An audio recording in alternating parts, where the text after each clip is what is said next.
Well, you heard it here first. On Tuesday, I put Michael Knighton on the spot and he predicted the Glazers will sell Manchester United Football Club. Will the Glazers be gone by the end of the season? Yes, that's my prediction. The Glazers will be gone by the end of the season. A bold prediction by the man who's consistently called out the Glazers on this channel. Their shareholding will be available because they will be seeking an exit now. 24 hours later, we heard that Sir Jim Ratcliffe wants to buy Manchester United. And that, my friends, is the best possible news in this long fight to get the Glazers out of our football club. Make no mistake, these words on behalf of Britain's richest man confirm exactly what we've been praying for. If the club is for sale, Jim is definitely a potential buyer, confirmed Jim Ratcliffe's spokesman, speaking exclusively to Matt Dickinson of the Times newspaper. Confirmation that Sir Jim does want to buy Manchester United came just hours after Michael went on ITV News and urged Ratcliffe to join the fight to remove the Glazers. If we can smoke out the great Sir Jim to buy Manchester United, my consortium will be punching the air because we've achieved what we want to do, said Knighton. Well, that's exactly what Michael Knighton was doing when we spoke on the phone shortly after the Times newspaper confirmed their story. Michael was punching the air, ecstatic, because he knows the Glazers are now well and truly on the ropes. But as he told me last night, the fans must keep up the pressure by continuing to protest. As Michael Knighton has been saying time and time again on this channel, the Glazers' time is up. And let's give our fans credit for helping to make this happen.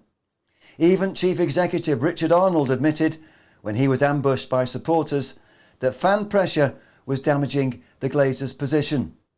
That was the message when Arnold confirmed our club doesn't have the money to fix the team and the stadium, after blowing £1 billion on players, not without new investment anyway.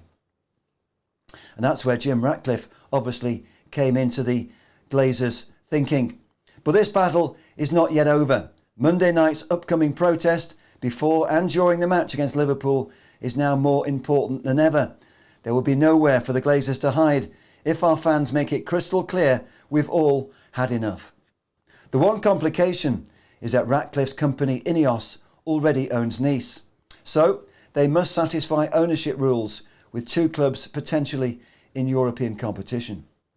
After months of campaigning for the Glazers to sell Manchester United, we knew something big was brewing on Wednesday lunchtime, when Bloomberg TV announced the Glazers were ready to sell part of the club. We've known for weeks the Glazers want to sell. That's why we've campaigned so consistently. All our information coming out of America told the same story. But it wasn't until later in the day on Wednesday that the Times leaked more details, and it was then clear the Glazers are finally ready to start letting go. My first reaction to the suggestion that Ratcliffe would start off by buying a minority stake in Manchester United was a fear that this could mean the Glazers being kept in power indefinitely. But Michael Knighton tells me he's confident that Jim Ratcliffe won't enter a deal with the Glazers without a guaranteed time frame to take full control. My other concern is the knowledge that the Glazers are at risk of letting their creditors seize ownership of Manchester United if they fail to keep up loan repayments to the bank. As we know, the Glazers leveraged the value of the football club to buy it in the first place by putting us into massive debt.